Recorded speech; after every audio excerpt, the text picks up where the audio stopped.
जैसे कि आप लोग को इल्म में है, मैं इज्तिमा में आया हुआ हूँ और एक खूबसूरत पैगाम देना है।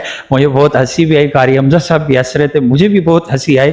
तो हमारे सामने जो है ना पानी की टंकी रखी हुई है, जिसमें जो है ना इज्तिमा वाले दिन शायद पानी डालते हैं तो उस पर पानी आता है।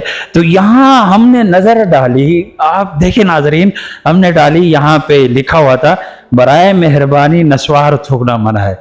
तो इन पठान भाइयों से गुजारिश है, इज्तिमा में आए नस्वार का जो है ना बंदोबस्त, नस्वार का रोज़ा रख ले।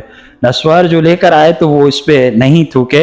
देखिए अभी भी पान के जो है ना थूके डाली हैं लोगों ने, तो वो जो है ना गंदा हो गया है, लोहे का बना हुआ है, ज़ाहिर है लोग पानी पीते हैं, गिन आती है, तो किसी मुसलमान को तकलीफ नहीं देना चाहिए। तो यहाँ पठानों के लिए खुसूसी पैगाम ये, बल्कि जो भी ज़ाहिर है पठान नहीं लगाते, सब लगाते, अक्सर लोग लगाते। तो यहाँ पर लिखा हुआ नस्वार थूकना मना है, नस्वार के साथ साथ थूकना भी मना है, और कोई छालियाँ खाता है, गुटखा खाता है तो वो इस पर ना फेंके। गुजारिश है, ये तबलीग भाइयों ने पैगाम दिया है, तो इज्तिमा के हवाले से जो जो खुसूसी पैगामात हैं मैंने कहा आप सब हजरात तक पहुँचा दूँ। बार बार मैं आपको इसलिए दिखा रहा हूँ ताकि याद रहे, नस्वार की पूरी नहीं लानी। अच्छा नस्वार वाला याद आ गया, नस्वार वाला, वो पठान का खरगोश गुम हो गया। लोगों ने कहा खान जी बड़ा अफसोस हुआ, आपका खरगोश गुम हो गया। खान बाबा ने कहा मुझे कोई अफसोस नहीं। लोगों ने कहा यार आपका खरगोश गुम हो गया, अब वो अफसोस। बोले हमने उसको नस्वार का पूरी लगाया, जब नशा टूटेगा वो इधर ही आएगा।